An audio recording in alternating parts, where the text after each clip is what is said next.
नमस्कार। 10 बजे के समाचारों में आपका स्वागत है। मैं हूं अलका सिंह। समाचारों में सबसे पहले हेडलाइंस।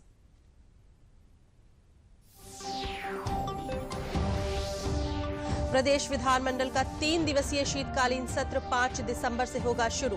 3 दिवसीय संक्षिप्त सत्र में सरकार पारित कराएगी अपनी जरूरत का अनुपूरक बजट।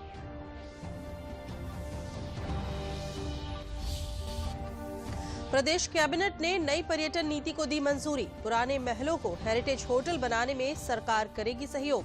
पर्यटकों को मिल सकेंगी राजसी सुविधाएं।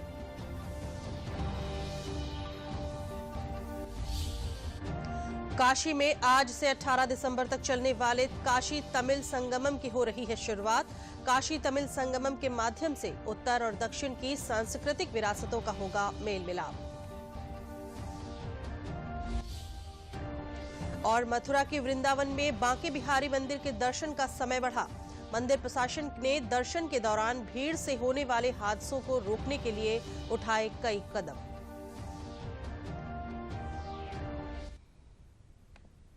समाचार विस्तार से।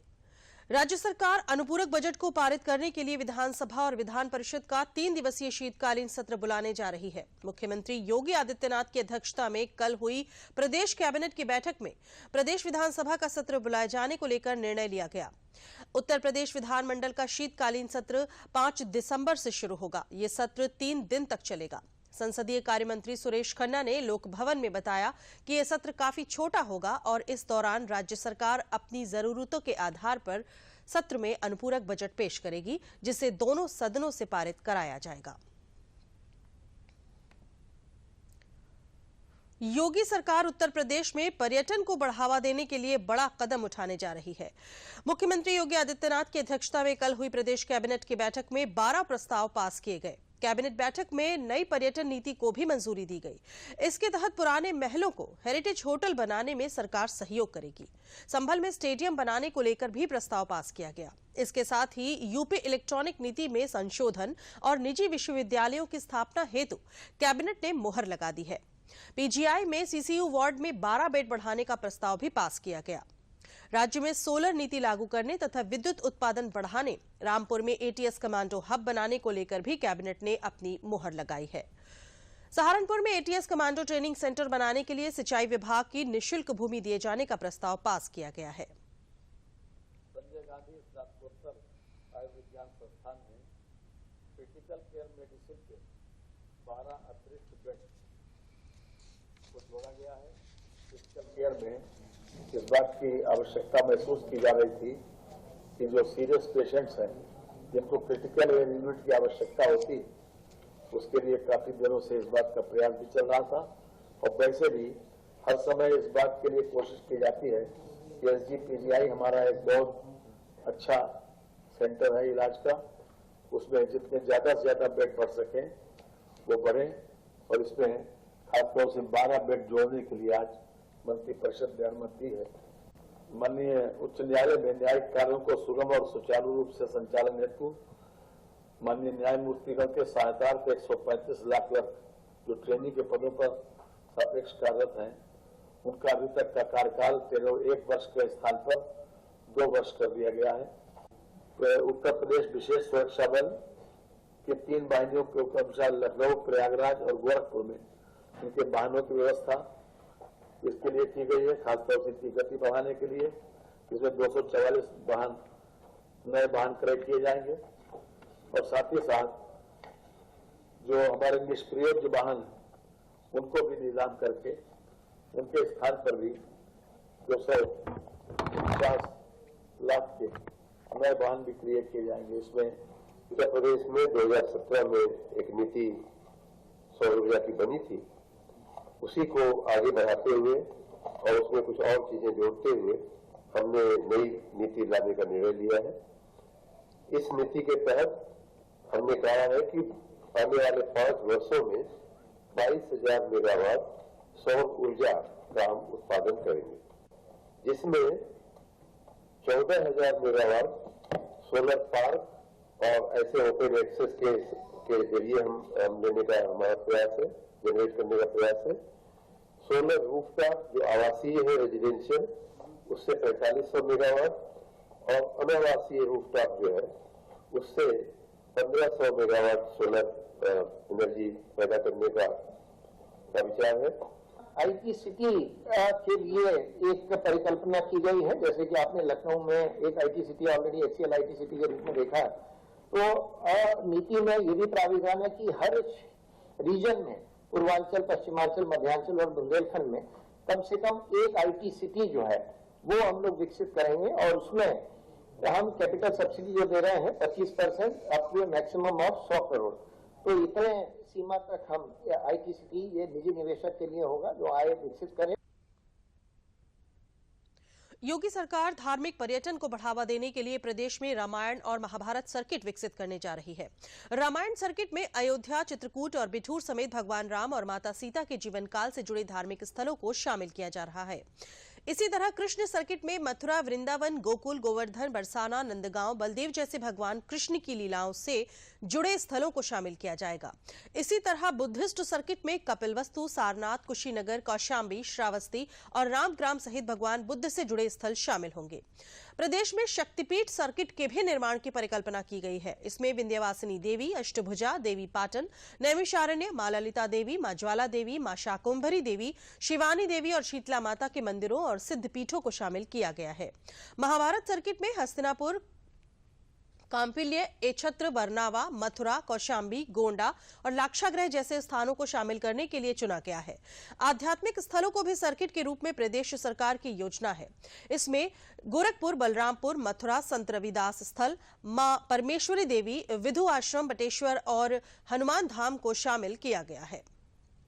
वाराणसी में आज से काशी तमिल संगमम की शुरुआत होगी। 1 माह तक चलने वाले काशी तमिल संगमम के माध्यम से उत्तर और दक्षिण की संस्कृतियों का मेल मिलाप होगा। ये मेल मिलाप साधारण नहीं है, क्योंकि काशी से कांची तक की सदियों से एक परंपरा रही है। शिव से लेकर शिव तक सैकड़ों साल से तमिलनाडु के श्रद्धालु आकर बाबा भोलेनाथ के दर्शन करते रहे हैं। काशी तमिल संगमम कार्यक्रम में भारतीय संस्कृति के प्राचीन विभिन्न पहलुओं पर विशेषज्ञों, विद्वानों के बीच अकादमी आदान प्रदान, सेमिनार, चर्चा आदि आयोजित किए जाएंगे, जहां दोनों के बीच संबंधों और साझा मूल्यों को आगे लाने पर ध्यान केंद्रित किया जाएगा। संबंधों और साझा मूल्यों को आगे लाने पर ध्यान केंद्रित किया जाएगा। इसका व्यापक उद्देश्य ज्ञान और संस्कृति की हिंदू परंपराओं को करीब लाना, हमारी साझा विरासत की एक समझ विकसित करना और इस क्षेत्र में लोगों के बीच पारस्परिक संबंधों को मजबूत करना है। तमिलनाडु का और काशी का जो हजारों सालों से जो संबंध है, इस संबंध को समझना, सुदृढ़ करना और ये दोनों के जनजीवन में और साहित्य में, वांग्मय में जो समान भाव है उसको समझना और नजदीक आना, ये इसका उद्देश्य है। तमिलनाडु से आए समूह काशी की ऐतिहासिक महत्ता को समझेंगे। तमिलनाडु की विभिन्न सांस्कृतिक टोली काशी में अपना सांस्कृतिक कार्यक्रम आयोजित करेगी। इसके साथ ही छोटे व्यवसायी काशी में अपने व्यापारिक गतिविधियों को आगे ले जाएंगे। एक भारत श्रेष्ठ भारत की समग्र रूपरेखा के साथ आयोजित होने वाले प्राचीन भारत और समकालीन पीढ़ी के बीच एक सेतु का निर्माण करेगा। एक दृष्टि से यह बहु भाषाओं का एक संगम है, विशेषतः काशी, तमिलनाडु और काशी का संगम है। काशी समागम ज्ञान, संस्कृत और विरासत के हिंदू प्राचीन केंद्रों के बीच की कड़ी को फिर से जोड़ेगा। काशी तमिल संगमम अभियान के विभिन्न पहलुओं, साहित्य, प्राचीन ग्रंथों, दर्शन, आध्यात्मिकता, संगीत, नृत्य, नाटक, योग, आयुर्वेद, हथकरघा, हस्तशिल्प के साथ साथ आधुनिक नवाचार, व्यापारिक आदान प्रदान, एकजुट एवं अगली पीढ़ी की अन्य प्रौद्योगिकी जैसे विषयों पर भी केंद्रित होगा। तमिल अभ्यागतों के लिए काशी तैयार है काशी और मां गंगा, 2 संस्कृतियों के संगम के लिए तैयारियां जोरों पर हैं। आने वाले 1 महीने तक लगातार काशी में फिर से एक बार ज्ञान की बात होगी, विज्ञान की बात होगी, नवाचार के नए क्षेत्रों पर शोध होगा और कहीं मध्यम पड़ चुकी उस पुरातन संस्कृति को फिर से काशी की धरती पर उकेरा जाएगा, जिससे आने वाली पीढ़ी ये जान सके कि हमारी पुरातन संस्कृति क्या रही है। अविनाश के साथ आशुतोष शुक्ला, डीडी न्यूज, वाराणसी।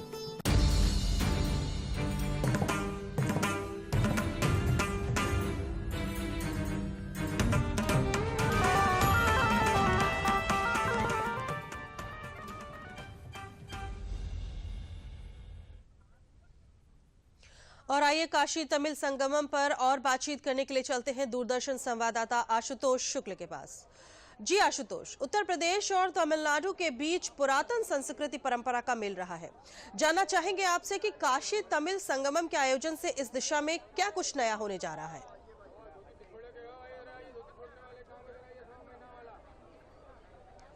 देखिए, अगर हम एक तरह से कहें तो जो काशी तमिल संगम का आयोजन है, इसकी एक रीपैकेजिंग की जा रही है। लेकिन अगर पीछे से देखा जाए तो हर वर्ष यहाँ पर जो है तमिलनाडु से आने वाले श्रद्धालुओं की एक बड़ी संख्या होती है, जो 1.5 से 2 लाख से भी अधिक होती है। वो आते हैं यहाँ पर अपने तमाम धार्मिक अनुष्ठानों को पूरा करते हैं। और अगर परंपरा के अनुसार देखा जाए तो इस वक्त मैं दशाश्वमेध घाट पे हूँ। एक ग्रुप हमें तमिलनाडु का मिला था जो वहाँ रामेश्वरम से बालू लेकर के आते हैं, समुद्र की मिट्टी लेकर के आते हैं। यहाँ काशी के घाट पर फिर से शिवलिंग का निर्माण किया जाता है और उसका पूजन अर्चन करने के बाद गंगा में प्रवाहित कर दिया जाता है।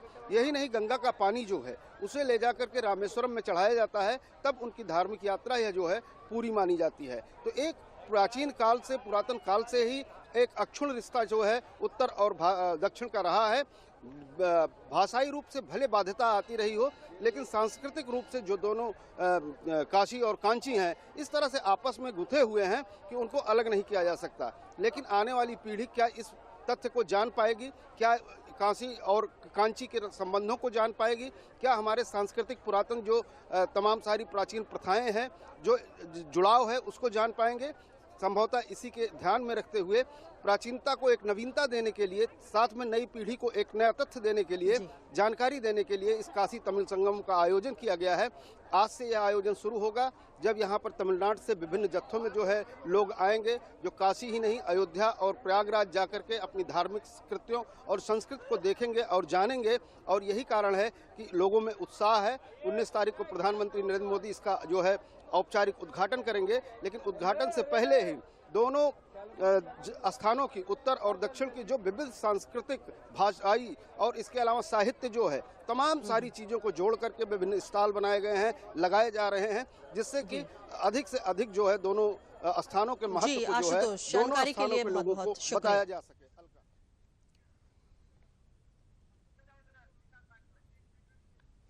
प्रधानमंत्री नरेंद्र मोदी इंडोनेशिया का अपना सफल दौरा संपन्न कर स्वदेश लौट आए। अपने इस दौरे के दौरान पीएम मोदी ने बाली में आयोजित G20 सम्मेलन में हिस्सा लिया। उन्होंने कई देशों के नेताओं से द्विपक्षीय मुलाकात की।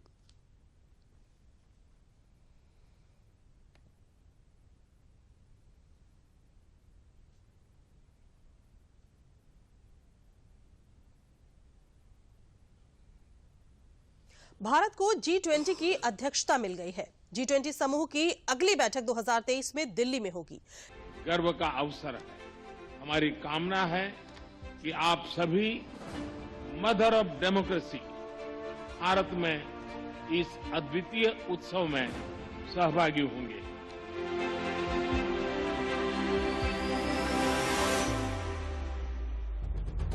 दुनिया की सबसे बड़ी 20 अर्थव्यवस्थाओं वाले इस समूह की अध्यक्षता मिलने के बाद प्रधानमंत्री नरेंद्र मोदी ने आश्वासन देते हुए कहा कि भारत की G20 अध्यक्षता समावेशी, महत्वाकांक्षी, निर्णायक और क्रिया उन्मुख होगी। हालांकि भारत 1 दिसंबर से आधिकारिक तौर पर G20 की अध्यक्षता ग्रहण करेगा। G20 का जिम्मा भारत ऐसे समय में ले रहा है जब विश्व जियोपॉलिटिकल तनाव, आर्थिक मंदी और ऊर्जा की बढ़ती कीमतों और महामारी के दुष्प्रभावों से एक साथ जूझ रहा है और समूची दुनिया G20 की तरफ आशा भरी नजरों से देख रही है। ऐसे में वैश्विक चुनौतियों का मिलजुल कर समाधान निकालने का पीएम मोदी का आश्वासन आशा की किरण बन जाता है। वहीं इंडोनेशिया के राष्ट्रपति जोको विडोडो ने भारत को मित्र देश बताते हुए G20 ट्रोइका के रूप में हर संभव सहयोग देने का भरोसा दिया है। आज मैं ये आश्वासन देना चाहता हूं कि भारत की G20 अध्यक्षता इंक्लूसिव, एम्बिशियस, डिसिसिव और एक्शन ओरिएंटेड होगी। अगले 1 साल में हमारा प्रयत्न रहेगा कि G20 नए विचारों की परिकल्पना के लिए और सामूहिक एक्शन को गति देने के लिए एक ग्लोबल प्राइम मूवर की तरह काम करे। I am sure under the leadership of Prime Minister Modi, G20 will keep moving forward. As a friend of India and as a part of Troika, next year Indonesia is ready to support the success of Indo-India G20 presidency. प्रधानमंत्री नरेंद्र मोदी ने विकास के लाभ को सर्वस्पर्शी और समावेशी बनाए जाने पर जोर दिया है। पीएम मोदी ने कहा कि विकास के लाभों को समभाव से मानव मात्र तक पहुंचाना होगा। प्रधानमंत्री नरेंद्र मोदी ने कहा है कि वैश्विक विकास महिलाओं की भागीदारी के बिना संभव नहीं है। G20 एजेंडा में महिलाओं के नेतृत्व में विकास को प्राथमिकता देनी होगी। वैश्विक विकास महिलाओं की भागीदारी के बिना संभव नहीं है। हमें अपने G20 एजेंडा में विमेन लेड डेवलपमेंट पर प्राथमिकता बनाए रखनी होगी। यह प्राथमिकताएं भारत की G20 अध्यक्षता की theme one earth, one family, one future में पूर्ण रूप से समाहित है। G20 के आउटकम डॉक्यूमेंट में सतत विकास, जलवायु चुनौती के खिलाफ वित्त पोषण, पोषक आहार और बहुउद्देशीय संस्थाओं में सुधार के प्रधानमंत्री मोदी के विजन को समाहित किया गया है। India worked constructively and cooperated with Indonesia and others towards this goal. You will find that some of the key outcomes in the outcome document reflect the priorities and vision of Prime Minister. इसके अलावा G20 संयुक्त घोषणा वक्तव्य में हाल के Ukraine रूस संघर्ष की पृष्ठभूमि में रूसी राष्ट्रपति व्लादिमीर पुतिन को प्रधानमंत्री नरेंद्र मोदी के संदेश आज का युग युद्ध का नहीं है को भी प्रमुखता से जगह दी गई है। इसे कूटनीतिक मंच पर भारत की बड़ी जीत माना जा रहा है। प्रधानमंत्री मोदी ने सितंबर में समरकंद में शंघाई सहयोग संगठन शिखर सम्मेलन के मौके पर एक द्विपक्षीय बैठक में रूस के राष्ट्रपति व्लादिमीर पुतिन को दिए अपने बयान में कहा था, आज का युग युद्ध का नहीं है। In terms of Prime Minister Modi's leadership, he's definitely shown here at the summit that he has the ability to use his soft diplomacy skills for the greater good. He has been saying previously this is no time for war, and the fact that there is going to be a communique with that language in there is a diplomatic win, a massive, massive diplomatic win. वहीं प्रधानमंत्री मोदी ने भी बाली शिखर सम्मेलन के पहले ही सत्र के दौरान दुनिया के मौजूदा घटनाक्रम को लेकर चिंता जाहिर की। उन्होंने यूक्रेन में संघर्ष विराम और डिप्लोमेसी पर वापसी की राह तलाशने का सुझाव दिया। उत्तर प्रदेश जर्नलिस्ट एसोसिएशन के प्रदेश मंत्री आयसना और मूल अधिकार एसोसिएशन के राष्ट्रीय प्रवक्ता सलिल कुमार मिश्र ने कहा है कि भारत का G20 की अध्यक्षता ग्रहण करना देशवासियों के लिए एक गर्व का मौका है। उन्होंने प्रधानमंत्री नरेंद्र मोदी की प्रशंसा करते हुए कहा कि प्रधानमंत्री ने भारत के विश्वगुरु होने की भूमिका को विश्व पटल पर साकार करके दिखाया है और वे लगातार इस दिशा में काम कर रहे हैं। सलिल मिश्र ने कहा कि प्रधानमंत्री की अध्यक्षता में G20 विकसित, विकासशील और पिछड़े देशों के लिए एक समान नीतियां लागू करके विश्व को विकास के पथ पर अग्रसरित करने के लिए काम करेगा।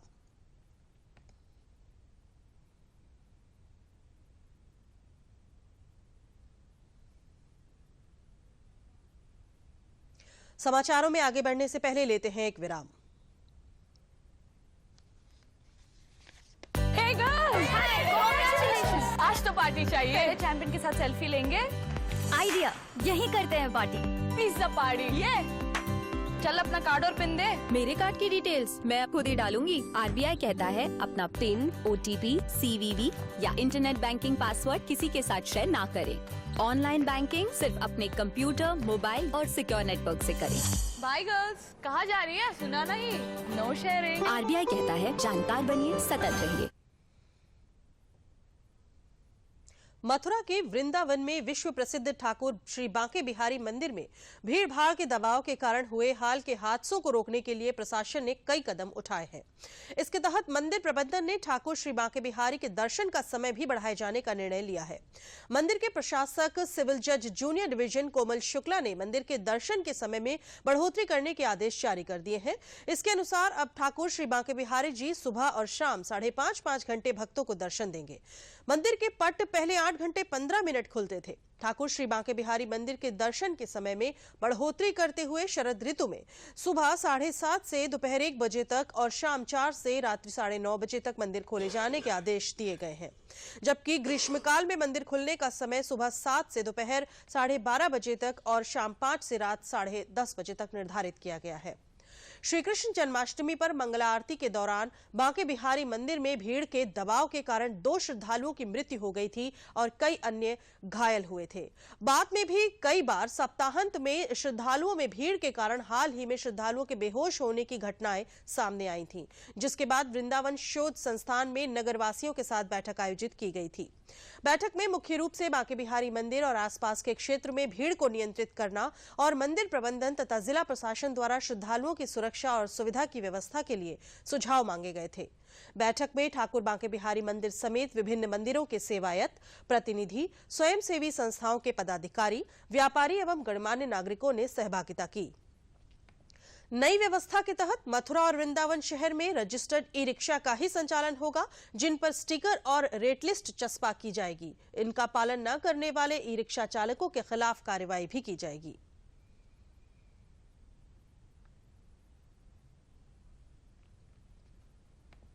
इस खबर पर और जानकारी के लिए रुख करते हैं मथुरा का, जहां मौजूद है हमारे संवाददाता मोहम्मद उमर कुरैशी।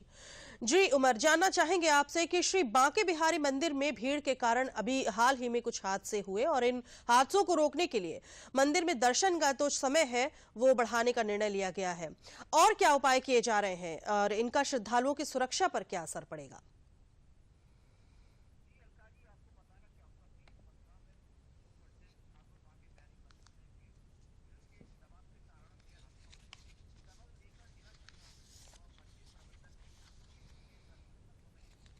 जाने का निर्णय लिया है। मंदिर के प्रशासक सिविल जज जूनियर डिवीजन ने मंदिर के दर्शन के समय में बढ़ोतरी करने के आदेश जारी किए हैं।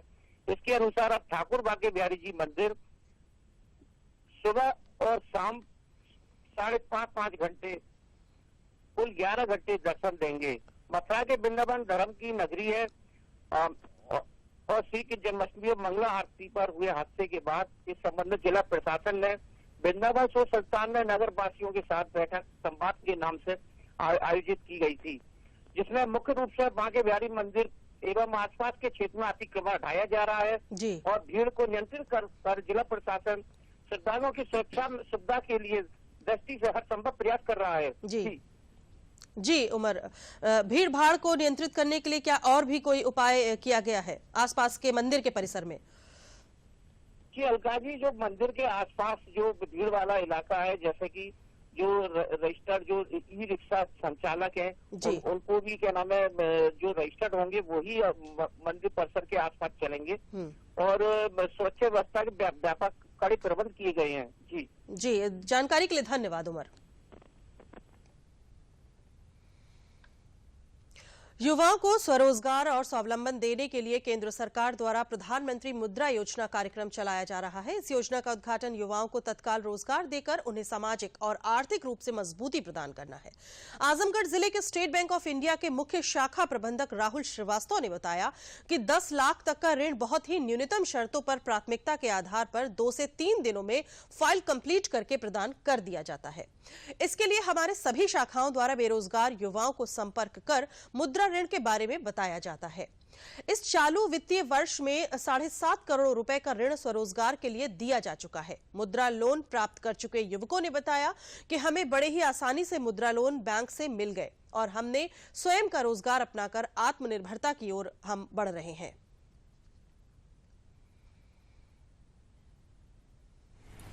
योजना चालू की गई है जिसके अंतर्गत 10 लाख रुपए तक का ऋण बहुत ही न्यूनतम शर्तों के साथ में हम ग्राहकों को प्रदान करते हैं।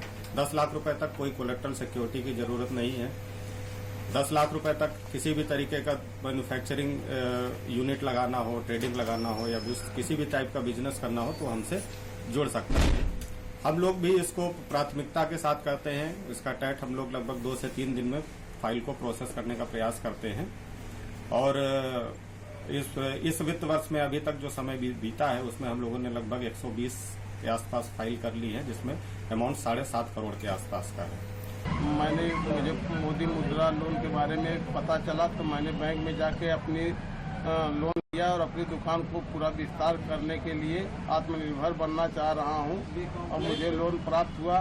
इसके लिए मैं मोदी जी को धन्यवाद देता हूं। हमने अपना व्यवसाय करने के लिए मुद्रा लोन के लिए एप्लीकेशन दिया था, बहुत आसानी से लोन मिल गया।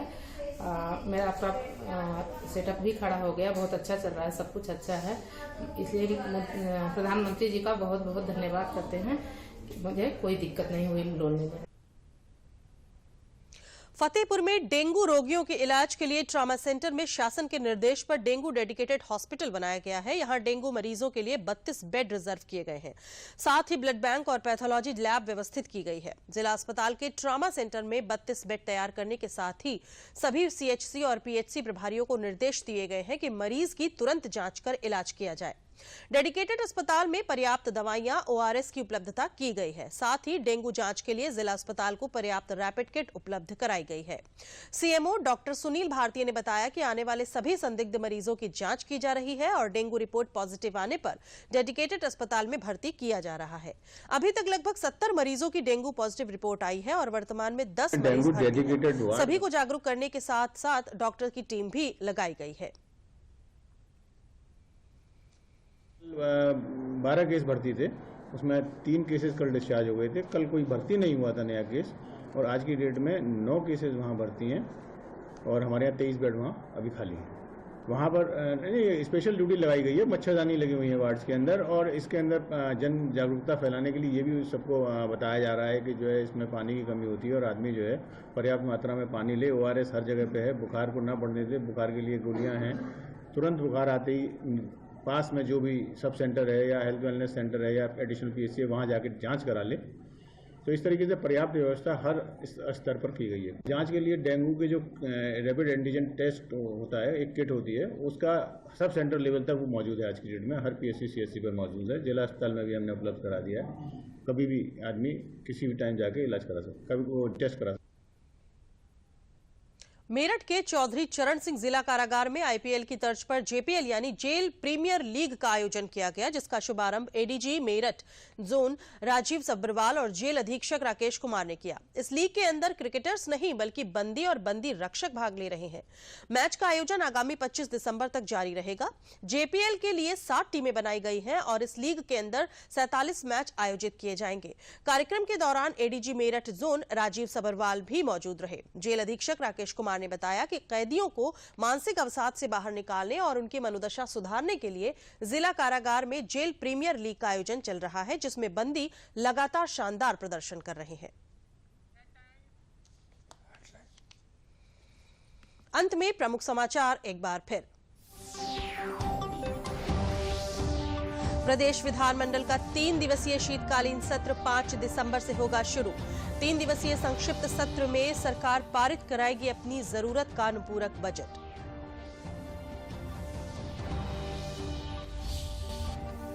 प्रदेश कैबिनेट ने नई पर्यटन नीति को दी मंजूरी। पुराने महलों को हेरिटेज होटल बनाने में सरकार करेगी सहयोग। पर्यटकों को मिल सकेंगी राजसी सुविधाएं।